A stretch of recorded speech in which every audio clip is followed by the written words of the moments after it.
Throughout the unit of the Civil War, I learned about my soldier, Lewis Taft, and what the war was like.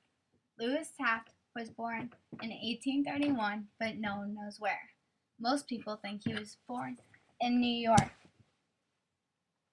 I've looked at census records and have figured out that Lewis Taft was married to someone between the ages of 30 and 40, and that Lewis Taft had 3 daughters. Lewis's mother's name was Polly, and Lewis's dad's name was Walter. He had 3 brothers and 3 sisters. Lewis Taft was in the 7th Infantry of the war. Lewis was in Company D. He was mustered in the war on February 12, 1862. Lewis Taft fought in about 20 battles, but his biggest battle was the Siege of Vicksburg in 1862. Lewis fought the Siege of Vicksburg on June 1st, 1862. This was a big battle. He left and went to Burlington, Mississippi on June 28, 1862. He then returned to Vicksburg on July 1st, 1862. His first battle was in 1862, and his last battle was around 1865.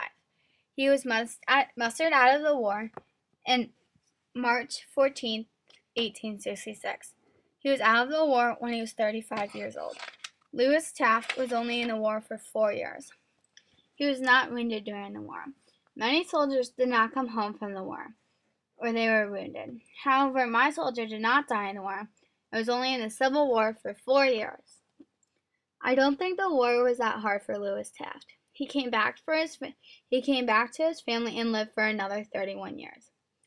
Other families might have not had such a pleasant experience in the war because they were killed in battle. Living in the Civil War might have been a lot different from today. Instead of the houses being brick, they were made out of logs. Instead of heating, it was just fire. To get their food, they couldn't go to the grocery store. They had to hunt themselves and skin it and clean it.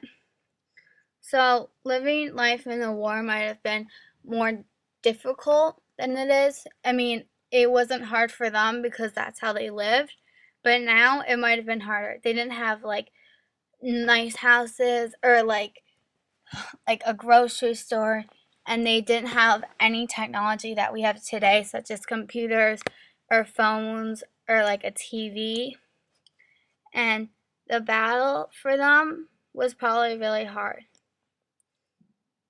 Lewis Taft came back to his family and lived until he was 66 years old. He died in Wallingford, Vermont. He is now buried in the Maple Grove Cemetery in Weston, Vermont.